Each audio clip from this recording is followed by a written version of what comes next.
Jack ما چین کے امیر ترین شخص ہیں، وہ یہ کہتے ہیں اگر آپ بندروں کے سامنے کیلے اور پیسے رکھ دیں گے تو بندر کیلوں کا انتخاب کریں گے، کیونکہ وہ نہیں جانتے کہ پیسوں سے بہت سے کیلے خریدے جا سکتے ہیں۔ حقیقت بھی یہی ہے کہ اگر آپ لوگوں کے سامنے نوکری اور کاروبار کی دو آپشن رکھیں تو لوگ نوکری کا انتخاب کریں گے، کیونکہ لوگوں کو یہ معلوم نہیں کہ وہ کاروبار سے بہت زیادہ منافع کما سکتے ہیں۔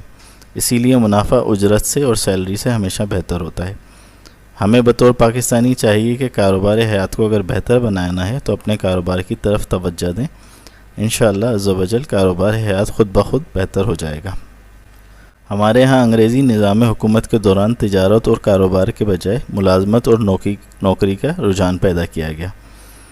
انگریزی نظام تعلیم گوروں نے ایسے مرتب کی کہ غلامانہ ذہنیت کے کلرک پیدا کیے جائیں۔